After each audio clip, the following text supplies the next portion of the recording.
Welcome to the podcast Crime Salad, where we talk true crime. I'm your host, Ashley, and with me always is my husband and partner in crime, Ricky. The purpose of this podcast is to honor the victims through ethical storytelling in the hopes of preventing future tragedies. We want our stories to resonate and educate others in hopes that some of these similar cases with identifiable patterns can be prevented. Now, before we jump in, please let us warn you that this is a true crime podcast. The details of this episode may be triggering to some listeners. Listener discretion advised.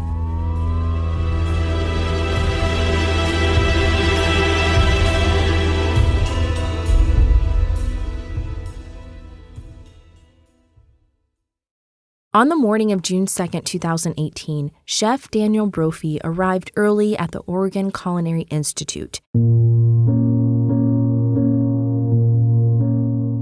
He liked to get there early to set up his classroom for his students. He was there filling the ice buckets and water buckets before his students arrived that day, getting their individual cooking stations ready for a full day of learning. While he was facing the sink, an intruder came up behind him and shot him in the back, piercing his lung and his heart. The shot was instantly fatal. However, his killer wanted to ensure he wouldn't survive. As he lay dying on the ground, staring up at the ceiling, his killer bent over him and shot him a second time, point blank in the heart. Then his killer fled the scene, and within minutes, his students began to arrive. One student found him unconscious on the ground and began performing CPR, while another called 911. However, there was no saving the friendly, likable chef. By the time the paramedics arrived, his workplace was declared a crime scene. There were 2 9mm shell casings found at the scene. Later, law enforcement was unable to find any identifiable prints or touch DNA on the fired shell casings, leading investigators to believe that this was a targeted murder, and that the killer likely wore gloves. A work colleague and a friend of the Brophies called Dan's wife, Nancy Brophy, to let her know that her husband had been hurt and possibly killed at work. She was asked if Nancy wanted to go down to his workplace. Nancy allegedly said that they were probably busy and there was probably a lot of police tape. Eventually, she did finally go down to the crime scene at 10:30 a.m. And once she arrived, police informed Nancy that her husband had been murdered. Nancy didn't seem upset, but did seem to want to talk and chat. In fact, she was relentless in making continuous small talk. Everyone processes grief differently, so the police weren't sure if she was still in shock. Now, the next day, Nancy informed family and friends of Dan's death via a Facebook post. It read, quote, "For Facebook friends and family, I have sad news to relate. My husband and best friend, Chef Dan Brophy, was killed yesterday morning. For those of you who are close to me and feel this deserved a phone call, you are right, but I'm struggling to make sense of everything right now. There is a candlelight vigil at Oregon Culinary Institute tomorrow, Monday, June 4th at 7 p.m. While I appreciate all of your loving responses, I am overwhelmed. Please save phone calls for a few days until I can function." End quote.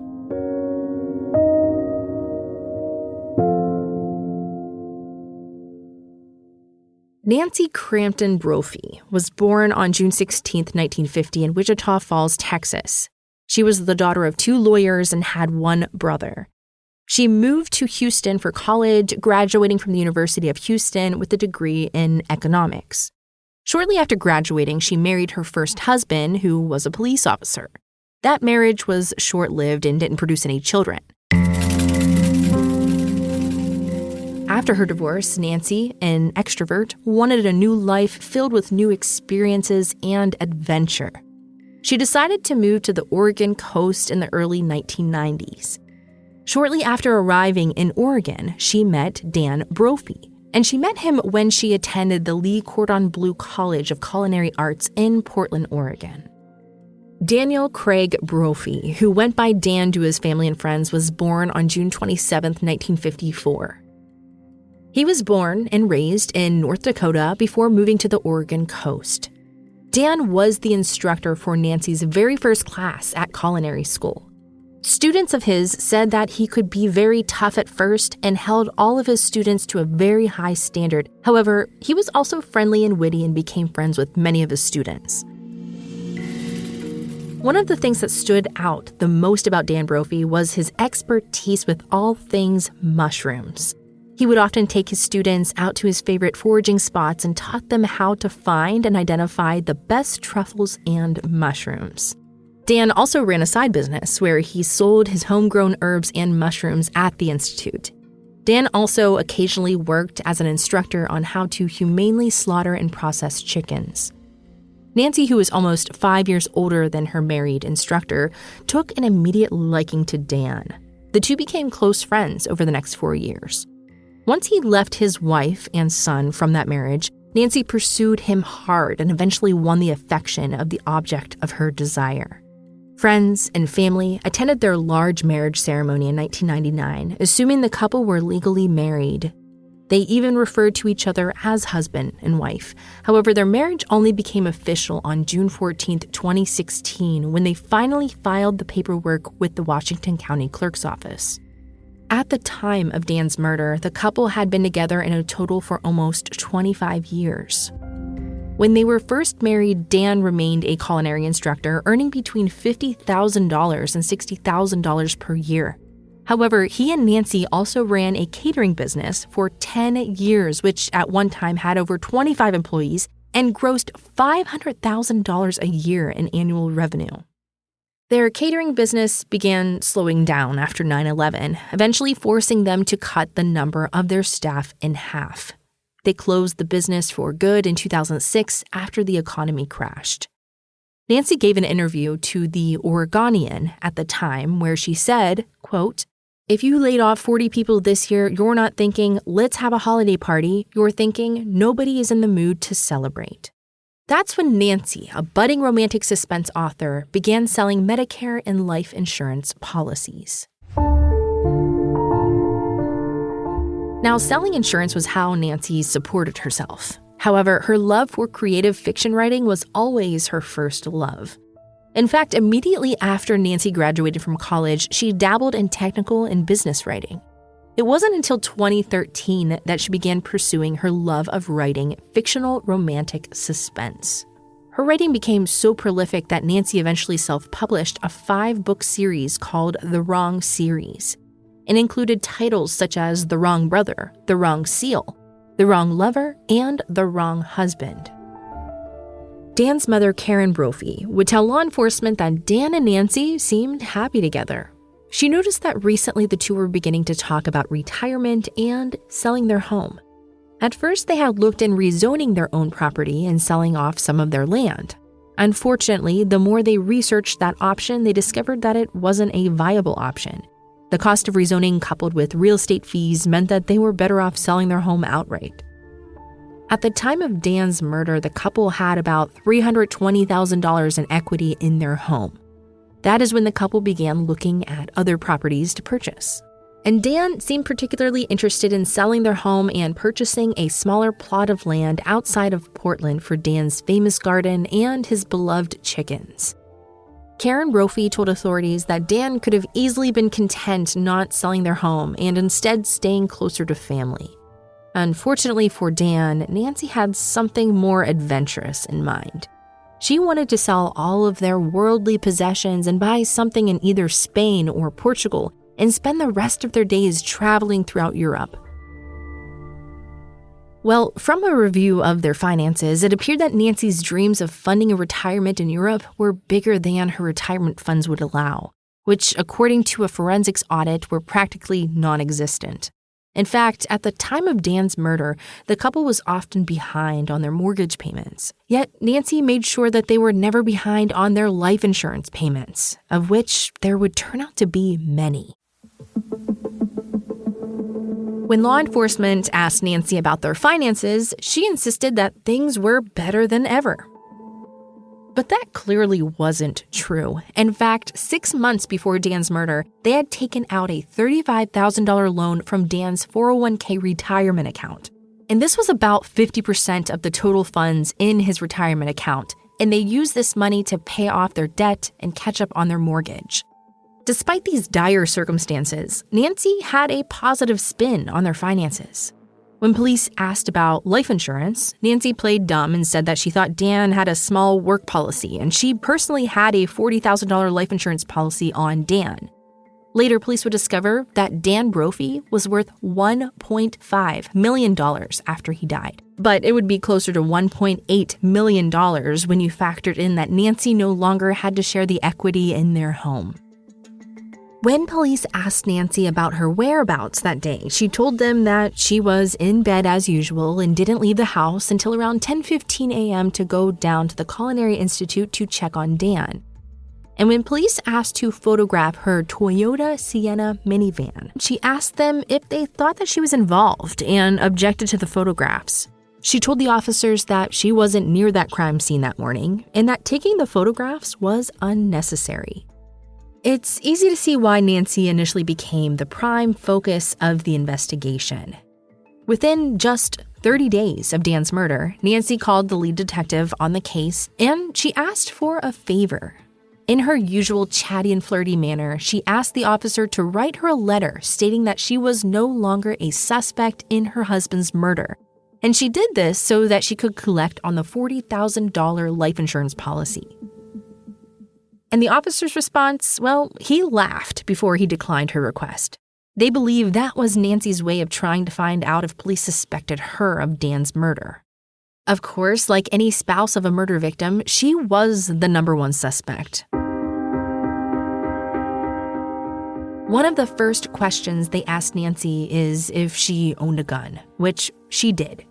6 months before Dan's murder, she went to a Portland area gun show and paid a little over $600 for a 9mm Glock handgun. This is the same type of gun that police had determined was used in Dan's murder. However, when it was checked by the crime lab, it turned out to be not the weapon used in Dan's murder. But there was something interesting about this gun. The barrel slide appeared to have been installed incorrectly. It had law enforcement wondering if perhaps the slide chamber and the barrel had been replaced. That is when they discovered that less than a week after Nancy purchased the Glock, she purchased a replacement slide and barrel from an online eBay auction for $365. But even more interesting was the fact that a few months prior to her purchase of the Glock, Nancy purchased a ghost gun kit from ghostgun.com, a site she stated she found from a New York Times article. But Nancy had an innocent explanation for these purchases. After the Parkland school shooting in Florida, Nancy became obsessed with personal safety. She alleged that Dan agreed that she should purchase a gun for their safety. Now, this is in stark contrast to Dan's lifelong objection to guns. In fact, when Nancy was married to her first husband, a police officer in Houston, one of their issues was that Nancy refused to allow him to keep his personal gun collection in their home. Now, despite these inconvenient facts, Nancy insisted that Dan give her $400 cash, which she matched with another $400 to attend the gun show and purchase the Glock. Nancy alleged that she was concerned for Dan's safety and wanted him to have a gun with him while he foraged for mushrooms. She insisted that some of the mushroom hunters were territorial about their foraging spots because the mushrooms were often worth a lot of money. Once the gun arrived, Dan changed his mind and was no longer willing to carry a gun with him for safety. But that still doesn't explain why she purchased a ghost gun kit a few weeks before she purchased the Glock. Nancy, who was never at a loss for words, explained that she purchased the ghost gun kit as a writing tool. Now, a ghost gun kit is an untraceable and unregistered homemade weapon that can be made with a 3D printer or assembled from a kit into a 9mm Glock. These kits are unregulated by the government, and they're widely available, and they can be purchased by anyone. Nancy would later explain that she purchased the writing tool for an additional $675 prior to the purchase of the gun to help in the development of one of her books. And she explained that Dan was fully aware of her purchase, despite their dire financial condition, and got a, quote, hoot out of her antics. She would later explain to a jury that she had purchased handcuffs, night vision goggles, and high-powered binoculars in pursuit of her literary endeavors. She told the jury that she had an idea for a book that involved a female who was being stalked. She intended for her character to purchase parts of a gun over the internet to eventually turn it into a gun to protect herself. However, she said after watching several YouTube videos, she discovered that the kit would be impossible to assemble by herself. She was expecting something a little more on the lines of a Lego set, and instead got something that required a drill press and other tools that she didn't own or know how to use. When she explained why she purchased the additional slide and barrel, she said it's because she was obsessed with the gun parts and was, quote, amazed at how obsessed I became. Nancy told the jury that she often gets lost in her characters when planning a new book. After discovering this, law enforcement became a little more interested in Nancy's books. They discovered that in addition to the 9 books that she self-published, she had also penned a very curious-sounding essay in November of 2011. The essay was entitled, How to Murder Your Husband. It was done in a tongue-in-cheek style with Nancy's signature sarcasm. The essay highlighted several ways of killing your husband and suggested that the only crime worth committing was a crime that could never be solved.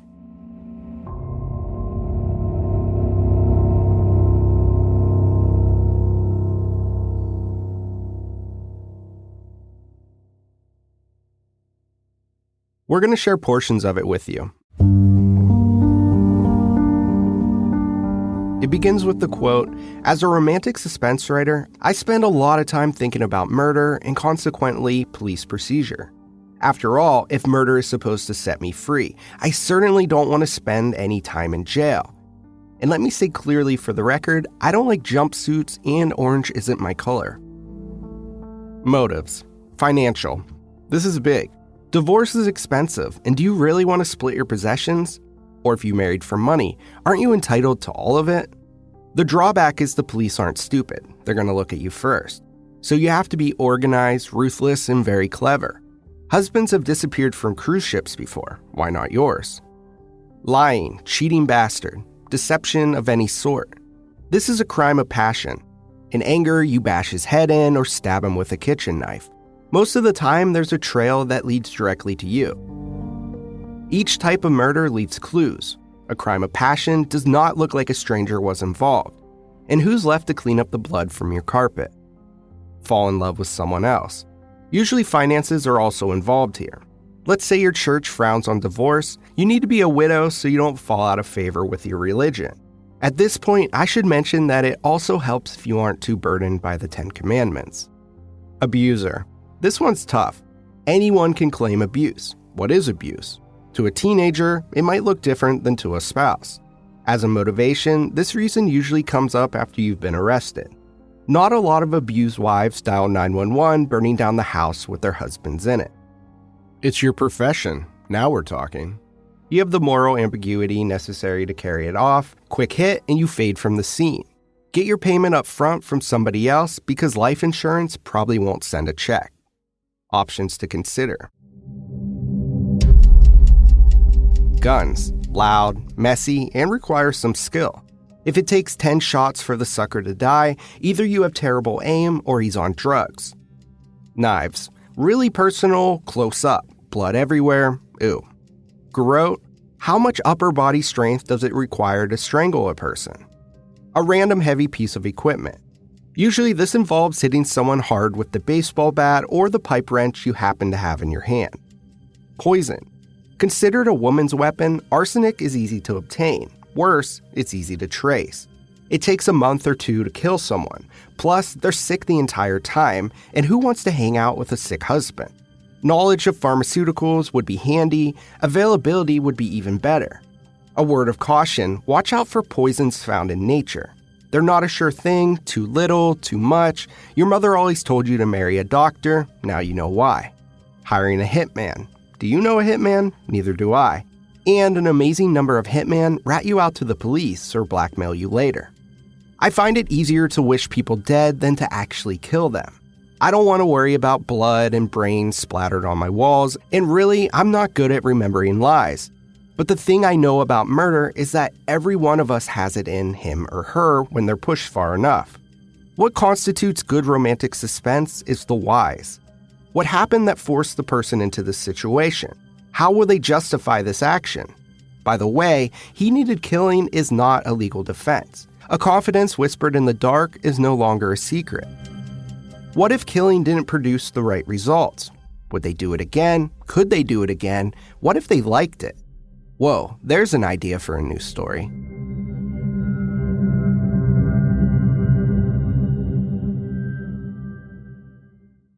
You can see why police would find Nancy's article interesting, if not blatant foreshadowing by an overly dramatic suspense author. And it honestly sounds like these were her thoughts written in a personal journal. Law enforcement believed Nancy's motive for killing Dan was financial, which was one of the motives she perfectly described in her essay. Nancy had also bookmarked an article entitled 10 Ways to Get Away with Murder. Once police viewed video evidence that Nancy was driving around the crime scene in circles at the time of Dan's murder, they believed they had enough to finally arrest her. And when they did arrest her, she seemed shocked and stated, "You must think I murdered my husband." To which they replied that they were very sure. Due to COVID, Nancy's trial didn't begin until April 4th, 2022. And at trial, the prosecutor stated, quote, Dan Brophy was content in his simplistic lifestyle, but Nancy Brophy wanted something more. The bottom line is Dan Brophy was worth almost $1.5 million to Nancy Brophy if he was dead, and he was worth a lifetime of financial hardship if he stayed alive. Nancy Brophy planned and carried out what she believed was the perfect murder, a murder that she believed would set her from the grips of financial despair and enter a life of financial security and adventure, end quote. At trial, Nancy's defense centered around a homeless man who would often sleep outside the Culinary Institute. Police dismissed this theory early because Dan wasn't robbed and nothing was missing. The prosecutor put up a floor plan for the Culinary Institute and showed clearly that Dan's classroom was located in the back of the facility, and it was very difficult to get to unless you knew exactly where you were going.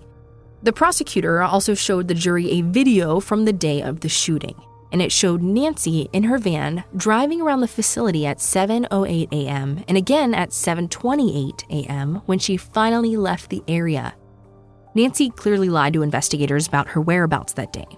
She had an expert witness testify that Nancy was so shocked after learning of Dan's death that she developed retrograde amnesia that caused her to forget the details of that morning. Later, she would say that she was probably running on autopilot and went to get a coffee from Starbucks and was just aimlessly driving around working out plot points for her next suspense novel, something she said she did often. On cross-examination, Nancy admitted that she must have been the person driving around the crime scene at the time of Dan's murder. However, she said she knew that she wasn't responsible for his murder because of how she felt in her heart. She said that this was the best time in their lives, and they both were still happy in love with each other. Now, Nancy had no explanation for why police were unable to locate her ghost gun kit or the extra slide and gun barrel for her Glock. The prosecution believes this proves that Nancy disposed of them since they were used in Dan's murder. Dan had an adult son named Nathaniel Stillwater, and he testified against Nancy. He told the jury that he was initially estranged from his father once he began dating and then married Nancy. He said that he had reconnected with his father once he turned 21, and the two had become closer ever since. Nathaniel testified that after Dan's murder, he offered to loan Nancy money. However, he said that she declined his offer and had gone from someone who was always concerned about money to someone not worrying about money at all. He also testified that Nancy never informed him that his father had been murdered. Instead, he was told by his grandmother, something he testified will forever be seared in his mind. A computer expert testified that Nancy had made several incriminating searches from her computer, including ghostguns.com, kickback with a Glock, gun shops in Portland, when do you have to register a gun in Oregon, gun safety classes, Glock 17 slide, how to sell a gun in Oregon, how to load a Glock, and how to clean a Glock. Numerous witnesses testified that while Nancy wore the pants in the relationship, the couple got along well and had an ideal relationship based on mutual love and compromise. Some even described the relationship as idyllic. Nancy's defense also called several of her writer friends as witnesses. Several of the witnesses testified that Nancy had told them about her ghost gun purchase and that they knew that she was using it for a writing tool. In fact, one of her witnesses admitted to spending several $100s on similar writing tools. On day 21 of the trial, Nancy took the witness stand in her own defense. In a very chatty manner, often going down what her attorney called rabbit holes, she attempted to answer the questions. Nancy described herself as an extrovert and Dan as an introvert. She stated their personalities complemented each other. In fact, she told the jury that she never met a rabbit hole she didn't like. She told the jury that when Dan died, it was like losing an arm.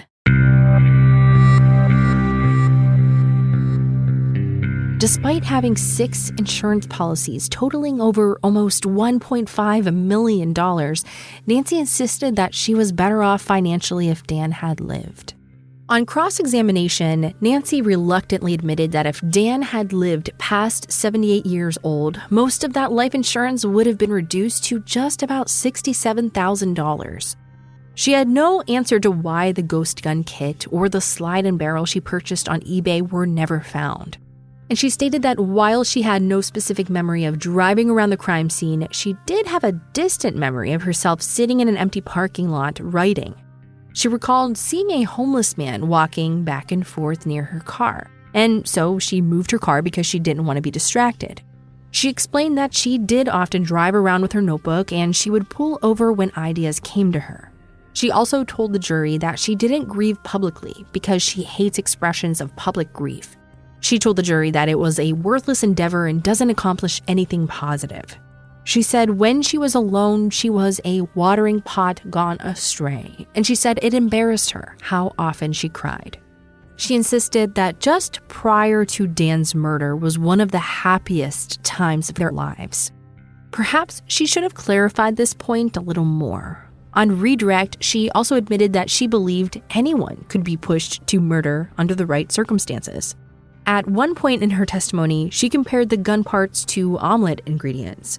She said eggs and flour don't make an omelet until you put it all together. Just like a gun kit isn't a gun until you put it all together. When she was asked why she never told the police about her ghost gun kit or the extra barrel and slide she purchased, she said she didn't want to tell police how to do their job. During closing arguments, the defense attorney Kristen Weinmiller emphasized that the jury had to be convinced beyond a reasonable doubt that Nancy murdered her husband. She told the jury that the prosecutor had failed to meet this high burden.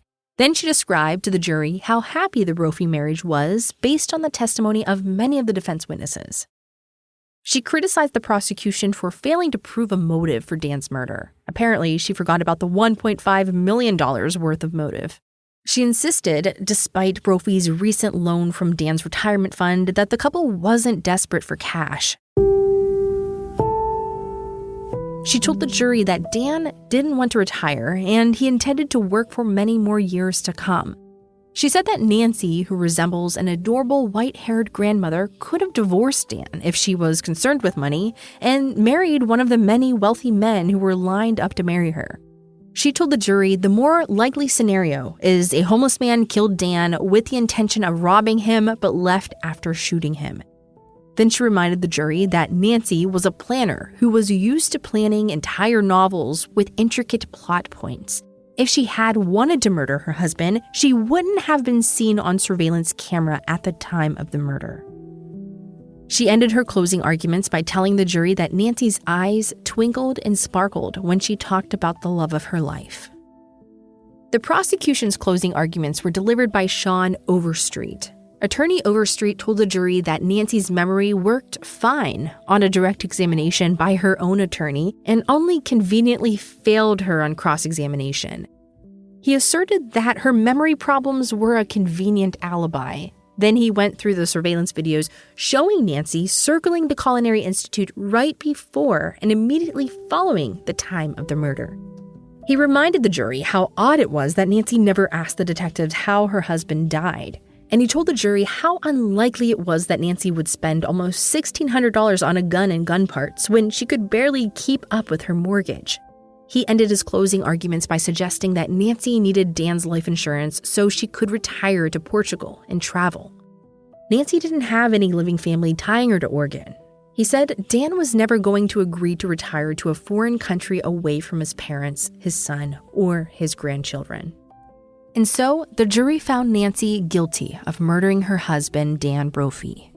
At sentencing, the presiding judge sentenced Nancy to life in prison with the possibility of parole in 25 years. That would make Nancy eligible for release on her 94th birthday. Dan Brophy's mother and son both gave written victim impact statements. Dan's mother said that Nancy had taken a part of her family she would never get back, and she hoped Nancy would find God's grace. Dan's son Nathaniel gave the final victim impact statement. He told the court that his father was Nancy's biggest supporter, all while she was callously plotting to kill him, just like she did in her meaningless novels. On January 14th, a Lifetime movie was released entitled How to Murder Your Husband, starring Sybil Shepherd as Nancy Brophy and Steve Guttenberg as Dan Brophy. It will also be streaming on Hulu. We want to send a special thank you to those that support us through Patreon. Thanks so much for being a part of Crime Salad. This week, we want to welcome our new supporters. We have Tracy, Witt, and Mackenzie. Thank you all so much. Enjoy the ad-free listens and bonus content. And as always, for all of you, thank you for listening, and be sure to subscribe wherever you're listening to make sure you don't miss an episode. If you're really liking the show, please help support us by giving us a helpful review. It really helps us. And thanks for hanging out with us. We'll be with you next week.